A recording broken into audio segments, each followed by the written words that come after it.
Web series story expert presence collateral. एक cab driver जिसकी cab में बैठा है एक हिटमैन।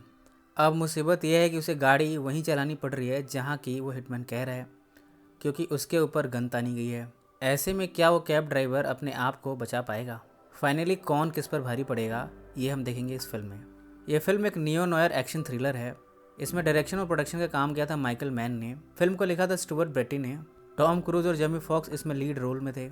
इस फिल्म के राइटर स्टुअर्ट एक बार एक कैब में ट्रैवल कर रहे थे सिडनी एयरपोर्ट से। तब उन्हें ये आइडिया आया। कैब में चलते हुए उन्होंने 50% स्क्रिप्ट को लिख दिया था और बाद में स्क्रिप्ट को लेकर वो पहुंचे जूली रिचर्डसन के पास। जूली को भी फिल्म काफ़ी पसंद आई थी। इसके बाद इन्होंने फिल्म को पिच किया एचबीओ के सामने, पर एचबीओ ने इस आइडिया को नकार दिया। बाद में माइकल, टॉम क्रूज और जेमी फॉक्स ने इसकी स्क्रिप्ट में काफ़ी इंटरेस्ट लिया और फिर इसके बाद ये फिल्म बननी शुरू हो गई। फिल्म ने रिलीज़ के बाद $217 मिलियन का कलेक्शन किया था और इसके साथ ही इसे ऑस्कर में 3 अवार्ड्स मिले थे। फिल्म के IMDb रेटिंग की बात करें तो वह 7.5, जो कि काफ़ी बेहतरीन है। कहानी की शुरुआत होती है मैक्स से। वो बड़ा ही मेटिकुलस कैब ड्राइवर है। आजकल वो कुछ ज़्यादा ही मेहनत कर रहा है और इसकी वजह है उसका सपना। उसकी प्लानिंग ये है कि बहुत जल्द वो अपना एक लिमोजिन का बिजनेस शुरू करेगा। कई बार तो 16 घंटे से भी ज़्यादा ड्राइविंग करता है। एक शाम एक औरत उसकी कार में बैठी। इसका नाम है एनी फेयरवेल। वो सेंट्रल डिस्ट्रिक्ट ऑफ कैलिफोर्निया में अटॉर्नी है। वो बहुत बातूनी है। उसने कैब में बैठते ही मैक्स से भी बातें करनी शुरू कर दी और इस तरह इन दोनों में एक फ्रेंडशिप बॉन्ड शुरू हो गई। अपनी जर्नी के एंड में एनी को मैक्स इतना पसंद आया कि उसने अपना बिजनेस कार्ड उसे दे दिया। इसके बाद मैक्स यहाँ से चला गया। कुछ समय के बाद विंसेंट इसकी कार में बैठा। विंसेंट मैक्स के ड्राइविंग में नेविगेशन स्किल को देखकर बड़ा खुश है। वो किस तरह से ट्रैफिक में गाड़ी चला रहा है ये उसे बड़ा पसंद आ रहा है। चलते हुए उसने उसकी तारीफ़ कर दी।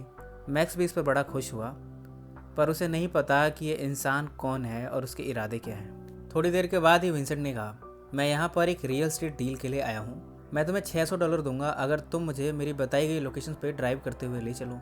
शुरू में तो मैक्स इन सब के लिए हाँ नहीं करना चाहता था, पर जब उसे पैसों की उम्मीद दिखी तब उसने हाँ कर दी। इसके बाद विंसेंट उसे एक पास के बिल्डिंग में ले गया। विंसेंट कार से उतरा और बिल्डिंग के अंदर गया, जबकि मैक्स कार में बैठा उसका वेट कर रहा था। इतने में अचानक से कार के ऊपर एक डेड बॉडी गिरी। मैक्स डर के मारे कार से बाहर निकला। इतने में विंसेंट यहाँ पर आ गया। उसने मैक्स के ऊपर गन तान दिया और कहा, मैं एक हिटमैन हूँ और मेरे पास आज 5 टारगेट हैं। तुम इस डेड बॉडी को अपने कार में रखो और ड्राइव करते रहो। अभी मैं बाकी के 4 जगहों पर जाना है।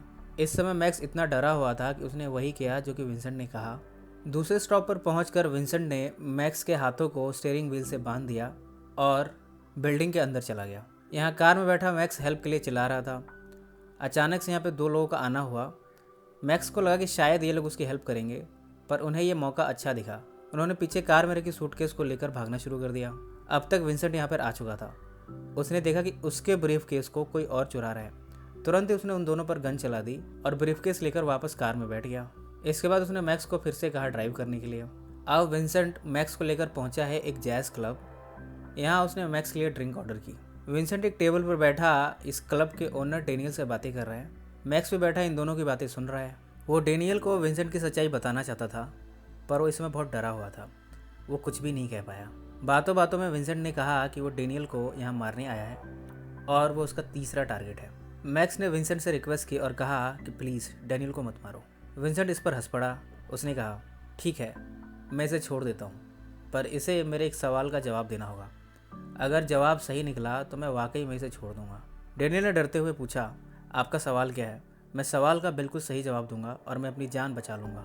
फिर विंसेंट ने मजाकिया लिहाज से पूछा, तो मुझे ये बताओ कि माइल्स डेविस ने म्यूज़िक कहाँ से सीखा था? डेनियल ने कहा, मैं इसका जवाब जानता हूँ, उसने म्यूज़िक जूलियट स्कूल से सीखा था। मैक्स ने विंसेंट से कहा, डेनियल का जवाब बिल्कुल सही है, क्या आप हम इसे छोड़ सकते हैं? पर विंसेंट ने तुरंत ही उस पर गोली चला दी और उसे मार दिया। और इसके साथ ही उसने बताया, माइल्स को जूलियट स्कूल से ड्रॉप कर दिया गया था और बाद में चार्ली पार्कर से उसने म्यूज़िक सीखा था। और इसके बाद विंसेंट और मैक्स की जर्नी फिर से शुरू हो गई है। इतने में ही मैक्स के बॉस लिन का फ़ोन आया और उन्होंने कहा, तुम्हारी माँ हॉस्पिटल में है। उन्होंने मुझे आज ही फ़ोन किया था और तुम्हारे बारे में पूछ रही थी। तुम क्यों नहीं अपनी माँ से मिल लेते? विंसेंट ने इन सब बातों को सुन लिया और उससे कहा, चलो तुम्हारी माँ से भी मिल लेते हैं हॉस्पिटल में। और इस तरह दोनों पहुँचे हॉस्पिटल। यहाँ पर मैक्स की माँ ने विंसेंट से कहा, मेरे बेटे का लिमोजिन का बिजनेस है और मैं उसे लेकर बहुत खुश हूँ। या विंसेंट को रियलाइज़ हो रहा है कि मैक्स ने अपनी माँ से किस तरह झूठ बोला है। इसके बाद मैक्स ने विंसेंट के ब्रीफकेस को चुरा लिया और दौड़ता हुआ गया रोड पर। रोड पर एक ट्रक के आगे उसने इसे फेंक दिया। ट्रक ने आकर इस ब्रीफ केस को कुचल दिया।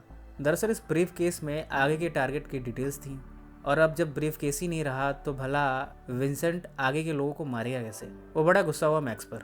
उसने कहा, अब तुम्हें मेरे साथ ड्रग लॉर्ड फेलिक्स के पास चलना पड़ेगा, उसके पास बाकी के टारगेट्स की डिटेल है। यहाँ पहुँचते ही उसने मैक्स को विंसेंट बन के उसके पास जाने को कहा। मैक्स विंसेंट बनकर पहुंचा फेलिक्स के पास। फेलिक्स ने अपने आदमी को ऑर्डर दिया और कहा, तुम इसके साथ चले जाओ, और अगर ये बाकी के टारगेट्स को पूरा नहीं कर पाता तो इसे मार देना। अब ये पहुंचे एक नाइट क्लब जहां पर इनका अगला टारगेट है पीटर। इधर FBI ने भी इन मर्डर्स की शिनाख्त करनी शुरू कर दी है। FBI एजेंट रे ने इन मर्डर्स का एक लिंक निकाला है। उसे ये समझ में आया कि सारे विक्टिम्स एक केस में गवाह थे जो कि फेलिक्स के खिलाफ गवाही देने वाले थे। उसने ये रिपोर्ट अपने सीनियर फ्रैंक को भी भेज दी है। यहाँ नाइट क्लब में विंसेंट ने फेलिक्स के आदमियों को मार दिया। इतने में FBI का एजेंट रे यहाँ पहुँच गया था। उसने जैसे तैसे मैक्स को बचाया और उसे नाइट क्लब से बाहर लाया, पर उसके पीछे पीछे विंसेंट आ गया था। उसने यहाँ पर रे को ही मार दिया, और इस तरह विंसेंट मैक्स को वापस कैब में ले आया है। यहाँ कैब में मैक्स ने विंसेंट को कोसा और कहा, तुम अपने आप को देखो, पैसे कमाने के लिए तुम क्या क्या करते हो, तुम्हारे कोई प्रिंसिपल्स नहीं है। एक मैं हूँ जो इतनी मेहनत करता हूँ अपने सपने पूरे करने के लिए, और तुम शॉर्टकट ढूंढते हो। विंसेंट को मैक्स के आइडियाज़ पसंद नहीं आए। वो उस पर बड़ा गुस्सा हुआ। मैक्स ने गुस्से में कार की स्पीड बढ़ा दी। विंसेंट ने उसे गन दिखाया, पर मैक्स ने कहा, अब मैं तुम्हारी गन से नहीं डरता। इसके बाद मैक्स ने जानबूझकर कार को क्रैश कर दिया। कार उल्टी हो गई थी। विंसेंट तो कार से निकलकर भाग गया, पर मैक्स जब बाहर निकलने की कोशिश कर रहा था कि इतने में एक पुलिस ऑफिसर यहाँ पर आ गया। शुरू में तो पुलिस ऑफिसर मैक्स की हेल्प कर रहा था, पर जब उसने देखा कि कार में एक डेड बॉडी पड़ी है तो उसने मैक्स को कहा सरेंडर कर दो, पर मैक्स पुलिस वाले पर ही हावी हो गया। उसने उसे गन छीन ली और उसे कहा, चुपचाप नीचे ज़मीन में लेट जाओ। उसने कार के अंदर विंसेंट की लैपटॉप देखी जिसमें कि अगले टारगेट की डिटेल लिखी हुई है। वो ये देखकर हैरान है कि विंसेंट का अगला टारगेट है एनी। दरअसल एनी फेलिक्स के खिलाफ ही वकील है कोर्ट में, और इसलिए उसे मारने की सुपारी विंसेंट को दी गई है फेलिक्स के द्वारा। मैक्स की बड़ी अच्छी बॉन्डिंग हुई थी एनी से, अब वो उसे बचाना चाहता है। वो दौड़ता हुआ उसकी बिल्डिंग के पास पहुंचा। उसने तुरंत ही एनी को फ़ोन लगाया और कहा, तुम्हारी जान को खतरा है। एनी ने कहा, तुम क्या बकवास कर रहे हो, मैं तुम्हारी बात को समझ नहीं पा रही। इतने में मैक्स के फ़ोन की बैटरी लो हो गई, पर इस समय वो एनी के बिल्डिंग के पास पहुंच गया है। वो बाहर से ही एनी के बिल्डिंग को देख सकता है, जिसमें कि एक अपार्टमेंट में एनी है जबकि दूसरे में विंसेंट है। उसने दोबारा अपने फ़ोन से फ़ोन करने की कोशिश की। जैसे तैसे फ़ोन लगा और उसने एनी से कहा, एक हिटमैन है जो कि तुम्हें मारने वाला है। इतना कहते ही फ़ोन दोबारा कट गया। अब तक विंसेंट एनी के अपार्टमेंट में पहुंच चुका था, पर एनी भी छुप चुकी थी। मैक्स भी बिल्डिंग में पहुंचा। उसने देखा कि विंसेंट ने ऑलरेडी सिक्योरिटी गार्ड्स को मार दिया है। उसने उनमें से एक की गन उठा ली और पहुंचा एनी के फ्लोर पर। यहाँ पहुंचते उसने विंसेंट पर गन चला दी और विंसेंट घायल हो गया। मैक्स ने एनी को लिया और यहाँ से भागा। इसके बाद दोनों पहुंचे मेट्रो ट्रैक। ट्रेन के आते ही दोनों ट्रेन में घुस गए, पर विंसेंट भी अब तक उन्हें फॉलो करता हुआ यहाँ पहुँच चुका था। वो भी ट्रेन में चढ़ गया। ट्रेन में चढ़कर वो इन दोनों को इधर उधर ढूंढ रहा है, जबकि मैक्स ने एनी के साथ अपने आप को एक कोने में छिपा लिया था। उसने मौका देकर विंसेंट पर गन चला दी और अब विंसेंट मरने वाला है। वो अपनी पास की सीट पर बैठ गया और अब अपनी अंतिम सांसें गिनने लगा। मैक्स और एनी तुरंत यहाँ पर पहुँचे और उसके सामने बैठ गए।